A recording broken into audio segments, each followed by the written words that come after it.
हजरत उमर रदियल्लाहु ताला अन्हु की और एक करामत मैं आपके सामने बताता हुआ चलूं। एक मर्तबा एक शख्स, अजमी शख्स था, वो मिलने के लिए मदीने मुनव्वरा में आया कि अमीरुल मोमिनीन से मुलाकात करे। कहा कि उनका महल कहाँ है। लोगों ने कहा कि मुसलमान बादशाह का महल नहीं होता, हमारे यहाँ महल का तसव्वुर नहीं है, तख्त ताज का तसव्वुर नहीं है। उसने कहा कि तुम्हारे फिर अमीर कहाँ मिलेंगे। उन्होंने कहा कि वो रियाया की खिदमत कर करके वो वहां पर फला मैदान में सो रहे हैं, आराम कर रहे हैं। वो आजमी शख्स जैसे ही पहुंचा, हजरत उमर रदियल्लाहु ताला अन्हु एक ईंट पर सर रख करके आराम कर रहे थे। उसने सोचा कि अल्लाह अकबर, कि ये उमर है कि जो आज यहाँ पर सो रहे हैं और इनकी वजह से ईरान में जंग छिड़ी हुई है, कैसर में जंग छिड़ी हुई है, किसरा में जंग छिड़ी हुई है। पूरे मुशरिकीन और कुफार इनके डर से कांप रहे हैं। आज बोले बहुत अच्छा मौका है कि आज ये अकेले में है और यहाँ पर कोई भी नहीं है, चुनांचे मैं उसको कत्ल कर दूं,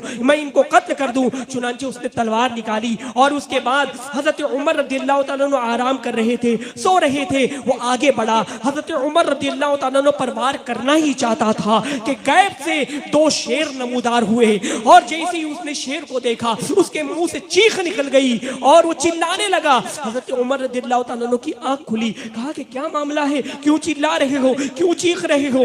उसने फिर बताया कि बात दरअसल ये है कि मैं आपको अकेला पाकर आपको कत्ल करना चाहता था, लेकिन आपकी हिफाजत के लिए अल्लाह तबारक व तआला ने शेर को भेज दिया। उसने जैसी ये करामत देखी बेपनाह मुतासिर हुआ, हजरत उमर रदियल्लाहु ताला अन्हु के कदमों में गिर गया और माफी मांगी और ला इलाहा इल्लल्लाह मुहम्मदुर रसूलुल्लाह सल्लल्लाहु अलैहि वसल्लम पढ़ करके दायरे इस्लाम में दाखिल हो गए।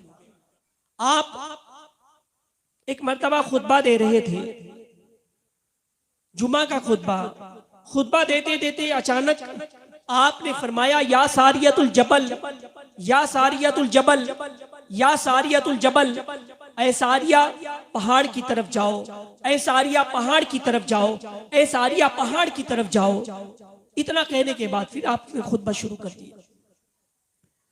जब नमाज खत्म हुई तो लोगों ने पूछा कि अमीरुल मोमिनीन, आपने खुतबे के दौरान रुक करके या सारियतुल जबल ये अल्फाज क्यों इस्तेमाल किए। हजरत उमर रदियल्लाहु ताला अन्हु फरमाते हैं कि मैं यहाँ बैठे बैठे देख रहा था कि हजरत सारिया कुफार और मुशरिकीन से लड़ रहे हैं, जंग कर रहे हैं और पीछे पहाड़ की तरफ से पीछे से भी एक फौज उन पर हमला करना चाहती है और मुसलमान आगे पीछे दोनों तरफ से घिर जाते, शिकस्त हो जाती। तो मुझे बरमला कहना पड़ गया या सारिया जबल, ऐ सारिया पहाड़ की तरफ जाओ।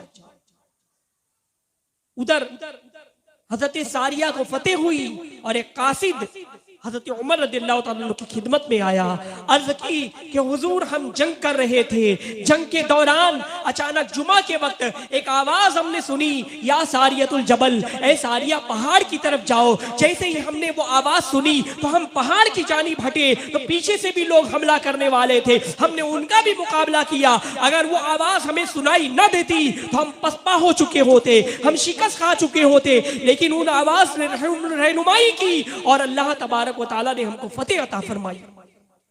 सुभान अल्लाह।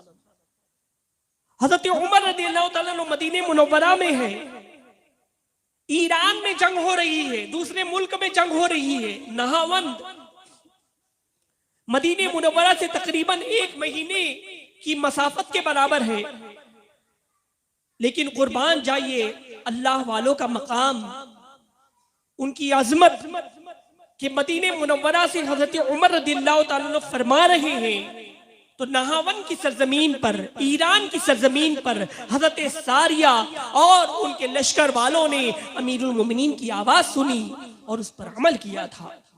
तो ये बुजुर्गान दीन की शान हुआ करती है कि बगैर किसी आले के जरिए अपनी आवाज को वो पहुंचा दे।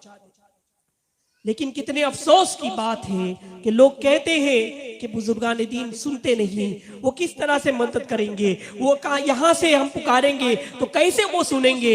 अजीजान गिरामी, बड़े अफसोस की बात है कि बुजुर्गान दीन के तसर्रुफात पर, उनके इख्तियारात पर, उनकी करामात पर आप एतराज करते हो तो आपके एतराज का जवाब आज जदीद टेक्नोलॉजी में भी तो मौजूद है। तुम मोबाइल तो इस्तेमाल करते हो, एंड्रॉइड मोबाइल, स्मार्टफोन इस्तेमाल करते हो, तुम कहते हो कि हम यहाँ से पुकारेंगे या गौस अल मदद, गौसे पाक कैसे सुनेंगे।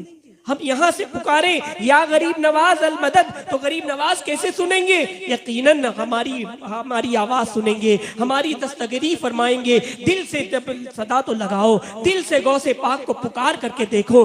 लेकिन वो कितने जालिम हैं लोग जो इस तरह से इतराज करते हैं। उनको जदीद टेक्नोलॉजी से इबरत हासिल करना चाहिए कि आज मोबाइल के जमाने में आप व्हाट्सएप के जरिए आप एक ऑडियो रिकॉर्ड करेंगे, कुछ भी आवाज आपको भेजना है, आपने रिकॉर्ड की, रिकॉर्ड करने के बाद आपने सेंड कर दी। जैसे ही आपने सेंड किया, वो बंदा अगर अमेरिका में है तो एक लम्हे में सुन लेगा, वो बंदा अगर सऊदी अरब में है एक लम्हे में सुन लेगा, वो बंदा दूसरे मुल्क में है तो सुन लेगा। जब अल्लाह तबारक व तआला ने एक मादी कुव्वत में एक ताकत दे दी है, मोबाइल के अंदर ये ताकत दे दी है कि एक सेकंड में तुम्हारी आवाज दूसरे ममालिक में पहुंच जाती है, तो वही परवरदिगार आलम अपने औलियाए किराम को, अपने महबूब बंदों को ऐसी ताकत क्यों नहीं दे सकता?